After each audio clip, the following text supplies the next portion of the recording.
सत श्री अकाल। एक बार फिर तो स्वागत है न्यूज़ 18 पंजाब बनाया मासूल देख रहे सारे दर्शकों का। मैं थोड़ा ना भुल्लो जी सिंह दे बुलेटिन सब तो पहला गल करते हैं पंजाबी गायक गुरदास मान की। जी हाँ, गुरदास मान नूं वड्डा झटका लग्या। अदालत ने गुरदास मान की जमानत अर्जी नूं खारिज कर दिता है। तो अज फैसला बीते दिन राखवा रख लिया गया सी और अज फैसला सुनाते हुए अदालत ने जमानत अर्जी नूं खारिज कर दिता है। गुरदास मान खिलाफ नकोदर दे विच मामला दर्ज होया सी। विवादित टिप्पणी नूं लैके सारा मामला दर्ज होया, जिस तो बाद उन्हां दे उपर परचा दर्ज करवाया गया सी। तां हुण वड्डी खबर आ रही है कि अदालत ने जिहड़ी जमानत अर्जी सी उसनूं खारिज कर दिता। किते ना किते चंगी खबर नहीं गुरदास मान दे लई। गुरदास मान नूं वड्डा झटका। इस वेले दी वड्डी खबर तुहानूं दस रहा कि अदालत ने गुरदास मान की जमानत अर्जी रद्द कर दी गई है। फैसला राखवा रखा गया सी और अज फैसला सुनाते हुए जमानत अर्जी रद्द कर दिता गया। हुण दो विकल्प ही चलदे, जां तां गुरदास मान हुण हाई कोर्ट का रुख करनगे या फिर उन्हां नूं सरैंडर करना पवेगा। तो किते ना किते सिरदर्दी कह सकते हैं कि गुरदास मान की जरूर वधी है। काबिल गौर है कि नकोदर दे विच मामला दर्ज होया सी। विवादित टिप्पणी नूं लैके चर्चा दे विच आए सी गुरदास मान, जिस तो बाद सिख भाईचारे दे विच रोस की लहर सी और सिख भाईचारे ने धरना भी लगा दिता गया सी। जिस तो बाद उन्होंने कहा सी कि जब तक गुरदास मान ते परचा दर्ज नहीं हुंदा वो अपना रोस मुजाहरा नहीं छड्डणगे। जिस तो बाद पुलिस नूं परचा दर्ज करना पिया और उस तो बाद यह मामला अदालत दे विच आया और अदालत ने अज जिहड़ी जमानत अर्जी लाई गई सी गुरदास मान दे वल्लों उसनूं खारिज कर दिता गया है। हुण गुरदास मान दे लई किते ना किते कह सकते हैं कि आउण वाला समा किते ना किते मुश्किल हो गया है और हाई कोर्ट का रुख करना पएगा या तो गुरदास मान नूं या फिर सरैंडर करना पवेगा। वड्डी खबर है इस वेले दी गुरदास मान दे विच जिहड़ा नकोदर दे विच मामला दर्ज होया सी उस दे उपर फैसला सामने आ चुकिया। अदालत ने जमानत अर्जी गुरदास मान की खारिज कर दी गई है। इस वेले दी वड्डी खबर असीं दर्शकां नूं दस रहे हैं।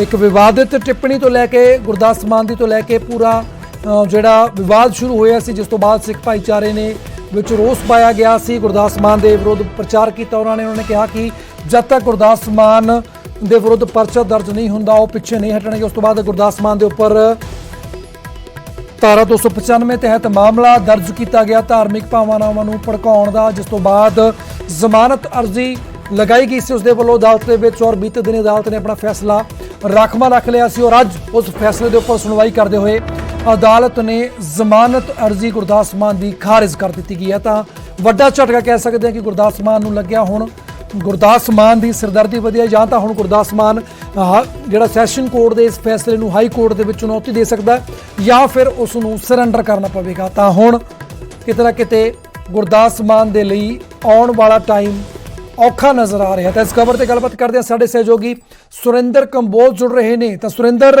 कह सकते हैं कि आउण वाला टाइम जिहड़ा हो किते ना किते सिरदर्दी भरिया रहण वाला गुरदास मान दे लई की कुछ अपडेट होर इस मामले नूं लैके? बिल्कुल पुलर, जिद्दां कि पिछले काफ़ी समय तो गुरदास मान इन्हां जड़ियां लगातार रह रहे हैगे ने।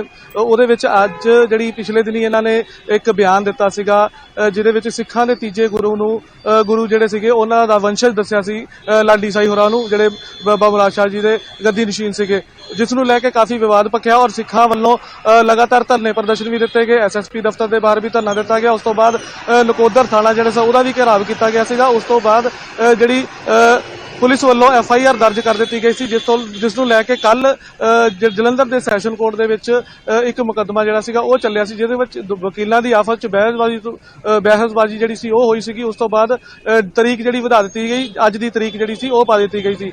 अज दी तरीक दे विच जिहड़ी उन्हां दी जमानत याचिका जिहड़ी लगाई गई सी उन्हां दे वकील वालों वो खारिज कर दित्ती गई है। ते हुण गुरदास मान दी जिहड़ियां मुश्किलां हैगियां वो वधदियां नज़र जरूर आ रहीआं ने, क्योंकि हुण गुरदास मान जां तां सरेंडर करनगे और जहां इस फैसले नूं हाई कोर्ट विच लेके जाणगे। इस नूं देखते हुए साफ नज़र आ रहा है कि गुरदास मान दी जिहड़ियां मुश्किलां हैगियां वो वधदियां जरूर नज़र आ रहीआं ने। जी पुलिस जी बिल्कुल, तो मुश्किल बदली है और सुरिंदर जानना चाहुंदे हैं कि अज जदों ये फैसला आया उस तो बाद गुरदास मान के जिहड़े पक्ष के वकील सी उन्हां दे वल्लों की प्रतिक्रिया सी, की कुछ होर अपडेट मिली है कि हुण अगली रणनीति किस तरीके की रही गुरदास मान के वकील या गुरदास मान के वल्लों अगे की पैरवाई होण जा रही है? बिल्कुल पुलर, जिहड़ा उन्हां दा वकील ਵਕੀਲ ਹੈਗੇ ਜਿਹੜੇ ਉਹਨਾਂ ਦੇ ਵਕੀਲ ਹੈਗੇ ਉਹਨਾਂ ਵੱਲੋਂ ਹਜੇ ਕੋਈ ਵੀ ਪ੍ਰਤੀਕਰਮ ਸਾਹਮਣੇ ਨਹੀਂ ਆਇਆ ਹੈਗਾ, ਕਿਉਂਕਿ ਸਵੇਰ ਤੋਂ ਹੀ ਜਿਹੜਾ ਜਲੰਧਰ ਦਾ ਸੈਸ਼ਨ ਕੋਰਟ ਹੈਗਾ ਉਹਦੀ ਸੁਰੱਖਿਆ ਜਿਹੜੀ ਸੀ ਬਹੁਤ ਜ਼ਿਆਦਾ ਵਧਾਤੀ ਗਈ ਸੀ, ਕਿਉਂਕਿ ਡੇਰੇ ਦੇ ਸਮਰਥਕ ਵੀ ਉੱਥੇ ਪਹੁੰਚੇ ਹੋਏ ਸੀਗੇ, ਸਿੱਖ ਜਥੇਬੰਦੀਆਂ ਹੈਗੀਆਂ ਉਹ ਵੀ ਉੱਥੇ ਮੌਜੂਦ ਸੀਗੀਆਂ ਔਰ ਗੁਰਦਾਸ ਮਾਨ ਦੇ ਜਿਹੜੇ ਸਮਰਥਕ ਸੀਗੇ ਉਹ ਵੀ ਉੱਥੇ ਪਹੁੰਚੇ ਹੋਏ ਸੀ, ਜਿਸ ਨੂੰ ਲੈ ਕੇ ਜਲੰਧਰ ਪੁਲਿਸ ਵੱਲੋਂ ਕਾਫੀ ਘੇਰਾਬੰਦੀ ਕੀਤੀ ਗਈ ਸੀਗੀ ਕੋਰਟ ਦੀ, ਤਾਂ ਕਿ ਜਿੰਨੇ ਵੀ ਸਮਰਥਕ ਸੀਗੇ ਉਹ ਕੋਰਟ ਦੇ ਅੰਦਰ ਨਾ ਜਾ ਸਕਣ, ਸਿਰਫ ਵਕੀਲ ਅੰਦਰ ਜਾ ਸਕਣ ਔਰ ਜਿਹੜਾ ਫੈਸਲਾ ਆਵੇ ਉਸ ਨੂੰ ਦੇਖਦੇ ਹੋਏ ਸੁਰੱਖਿਆ ਦੇ ਪ੍ਰਬੰਧ ਜਿਹੜੇ ਉਹ ਪੂਰੇ ਕੀਤੇ ਗਏ ਸੀਗੇ। ਅਜੇ ਤੱਕ ਜੇ ਗੱਲ ਕਰੀਏ ਗੁਰਦਾਸ ਮਾਨ ਦੇ ਜਿਹੜੇ ਵਕੀਲ ਹੈਗੇ ਉਹਨਾਂ ਦਾ ਪ੍ਰਤੀਕਰਮ ਸਾਹਮਣੇ ਆਉਣਾ ਬਾਕੀ ਹੈ, ਪਰ ਜਿਹੜੀ ਕੋਰਟ ਦੇ ਅੰਦਰ ਜਿਹੜੀ ਕਾਰਵਾਈ ਹੋਈ ਹੈ ਉਹਦੇ ਵਿੱਚ ਸਾਫ਼-ਸਾਫ਼ ਨਜ਼ਰ ਆ ਰਿਹਾ ਗੁਰਦਾਸ ਮਾਨ ਦੀਆਂ ਮੁਸ਼ਕਲਾਂ ਜਿਹੜੀਆਂ ਆਉਣ ਵਾਲੇ ਸਮੇਂ 'ਚ ਵੱਧ ਰਹੀਆਂ। ਬਿਲਕੁਲ, ਤਾਂ ਅਦਾਲਤ ਨੇ ਸਿੱਧੇ ਤੌਰ ਦੇ ਉੱਪਰ ਖਾਰਜ ਕਰ ਦਿੱਤੀ ਗਈ ਹੈ ਜ਼ਮਾਨਤ ਅਰਜ਼ੀ। ਤਾਂ ਫਿਲਹਾਲ ਦੇ ਲਈ ਬਹੁਤ-ਬਹੁਤ ਧੰਨਵਾਦ ਸੁਰਿੰਦਰ। ਤਾਂ ਗੁਰਦਾਸ ਮਾਨ ਦੀ ਸਿਰਦਰਦੀ ਕਿਤੇ ਨਾ ਕਿਤੇ ਵਧੀ, ਕਿਉਂਕਿ ਹੁਣ ਜ਼ਮਾਨਤ ਅਰਜ਼ੀ ਜਿਹੜੀ ਲਗਾਈ ਗਈ ਸੀ ਉਹ ਸੈਸ਼ਨ ਕੋਰਟ ਨੇ ਰੱਦ ਕਰ ਦਿੱਤੀ ਗਈ ਹੈ, ਜਾਂ ਤਾਂ ਹੁਣ ਹਾਈ ਕੋਰਟ ਦਾ ਰੁਖ ਕਰਨਾ ਪਵੇਗਾ ਜਾਂ ਫਿਰ ਗੁਰਦਾਸ ਮਾਨ ਨੂੰ ਸਰੈਂਡਰ ਕਰਨਾ ਪਵੇਗਾ।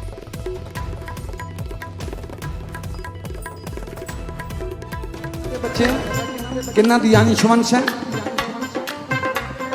ਗੁਰੂ ਨਾਨਕ ਪਾਤਸ਼ਾਹ ਜੀ ਦੇ ਤੀਜੇ ਸਰੂਪ ਧੰਨ ਧੰਨ ਸ੍ਰੀ ਗੁਰੂ ਅਮਰਦਾਸ ਜੀ ਮਹਾਰਾਜ। ਉਹਨਾਂ ਨੇ ਕੈਸੀ ਸੇਵ ਕਮਾਈ ਆ, ਇੰਨੀ ਅੰਸ਼ ਤਾਂ ਦੂਜਿਆਂ 'ਚ ਵੀ ਚਲੀ ਜਾਂਦੀ ਹੈ,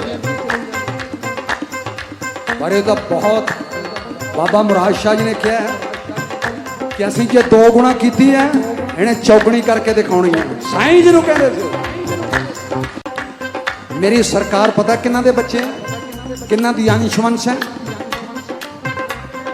ਗੁਰੂ ਨਾਨਕ ਪਾਤਸ਼ਾਹ ਜੀ ਦੇ ਤੀਜੇ ਸਰੂਪ ਧੰਨ ਧੰਨ ਸ੍ਰੀ ਗੁਰੂ ਅਮਰਦਾਸ ਜੀ ਮਹਾਰਾਜ। ਤਾਂ ਹੁਣ ਗੱਲ ਕਰਦੇ ਹਾਂ ਕਿਸਾਨੀ ਮੋਰਚੇ ਦੀ। ਜੀ ਹਾਂ, ਕਰਨਾਲ ਦੇ ਵਿੱਚ ਕਿਸਾਨੀ ਮੋਰਚਾ ਲੱਗਿਆ ਔਰ ਪ੍ਰਸ਼ਾਸਨ ਦੇ ਨਾਲ ਕਿਸਾਨਾਂ ਦੀ ਮੀਟਿੰਗ ਇਸ ਵੇਲੇ ਜਾਰੀ ਹੈ। 1 ਘੰਟੇ ਤੋਂ ਵਧੇਰੇ ਸਮੇਂ ਤੋਂ ਜਿਹੜੀ ਮੀਟਿੰਗ ਚੱਲ ਰਹੀ ਹੈ ਔਰ ਅੱਜ ਕਿਸਾਨਾਂ ਦੀ 11 ਮੈਂਬਰੀ ਵਫਦ ਦੀ ਮੀਟਿੰਗ ਚੱਲ ਰਹੀ ਹੈ। ਮਿਨੀ ਸਕੱਤਰੇਤ ਦੇ ਵਿੱਚ ਪ੍ਰਸ਼ਾਸਨੀ ਅਧਿਕਾਰੀਆਂ ਨਾਲ ਮੀਟਿੰਗ ਹੋ ਰਹੀ ਹੈ ਔਰ ਬੀਤੇ ਦਿਨ ਵੀ ਜਿਹੜੀ ਮੀਟਿੰਗ ਹੋਈ ਸੀ ਉਹ ਬੇਸਿੱਟਾ ਰਹੀ ਸੀ। ਤਾਂ ਪੱਕਾ ਮੋਰਚਾ ਫਿਲਹਾਲ ਕੱਲ ਤੋਂ ਹੀ ਜਿਹੜਾ ਸੈਕਟਰੀਏਟ ਦੇ ਬਾਹਰ ਕਰਨਾਲ ਦੇ ਵਿੱਚ ਕਿਸਾਨਾਂ ਦਾ ਲੱਗਿਆ ਹੋਇਆ ਔਰ ਅੱਜ ਕਰੀਬ ਪਿਛਲੇ 1.5 ਘੰਟੇ ਤੋਂ ਜਿਹੜੀ ਮੀਟਿੰਗ ਹੈ ਪ੍ਰਸ਼ਾਸਨ ਦੇ ਨਾਲ ਉਹ ਵੀ ਜਾਰੀ ਹੈ। ਸਥਿਤੀ ਜਿਹੜੀ ਹੈ ਹਲੇ ਵੀ ਉਦੋਂ ਦੀ ਜਿਉਂ ਦੀ ਤਿਉਂ ਬਣੀ ਹੀ ਆ। ਆਪਣੀਆਂ ਮੰਗਾਂ ਨੂੰ ਲੈ ਕੇ ਡਟੇ ਹੋਏ ਨੇ ਕਿਸਾਨ ਔਰ ਘੇਰਾ ਪਾਈ ਬੈਠੇ ਨੇ। ਮਿਨੀ ਸਕੱਤਰੇਤ ਨੂੰ ਬੀਤੇ ਦਿਨ 12 ਮੈਂਬਰੀ ਵਫਦ ਦੇ ਵੱਲੋਂ ਮੁਲਾਕਾਤ ਕੀਤੀ ਗਈ ਸੀ ਪ੍ਰਸ਼ਾਸਨਿਕ ਅਧਿਕਾਰੀਆਂ ਦੇ ਨਾਲ, ਜਿਹੜੀ ਕਿ ਕਈ ਘੰਟੇ ਮੀਟਿੰਗ ਚੱਲੀ ਸੀ ਔਰ ਬੇਸਿੱਟਾ ਰਹੀ ਸੀ। ਔਰ ਅੱਜ ਫਿਰ ਸਵੇਰ ਵੇਲੇ ਜਿਹੜਾ ਸੀ ਉਹ ਕਿਸਾਨੀ ਆਗੂਆਂ ਨੇ ਆਪਸ ਦੇ ਵਿੱਚ ਮੀਟਿੰਗ ਕੀਤੀ। ਮੀਟਿੰਗ ਤੋਂ ਬਾਅਦ ਇਹ ਫੈਸਲਾ ਲਿਆ ਗਿਆ ਔਰ 11 ਮੈਂਬਰੀ ਵਫਦ ਤਿਆਰ ਕਰਕੇ ਅੱਜ ਫਿਰ ਜਿਹੜਾ ਹੈ ਉਹ ਦੁਬਾਰਾ ਮੁਲਾਕਾਤ ਹੋ ਰਹੀ ਹੈ ਔਰ ਪਿਛਲੇ ਕਰੀਬ 1.5 ਘੰਟੇ ਤੋਂ ਮੁਲਾਕਾਤ ਜਾਰੀ ਹੈ। ਹਾਲੇ ਤੱਕ ਸੈਕਟਰੀਏਟ ਦੇ ਅੰਦਰ ਕਿਸਾਨ ਆਗੂ ਔਰ ਪ੍ਰਸ਼ਾਸਨਿਕ ਅਧਿਕਾਰੀ ਮੌਜੂਦ ਨੇ ਔਰ ਗੱਲਬਾਤ ਜਾਰੀ ਹੈ। ਉਧਰ ਕੱਲ ਰਾਤ ਤੋਂ ਹੀ ਜਿਹੜਾ ਹੈ ਉਹ ਸੈਕਟਰੀਏਟ ਨੂੰ ਘੇਰਾ ਪਾ ਕੇ ਕਿਸਾਨਾਂ ਦੇ ਵੱਲੋਂ ਆਪਣਾ ਪੱਕਾ ਮੋਰਚਾ ਲਗਾ ਦਿੱਤਾ ਗਿਆ ਹੈ।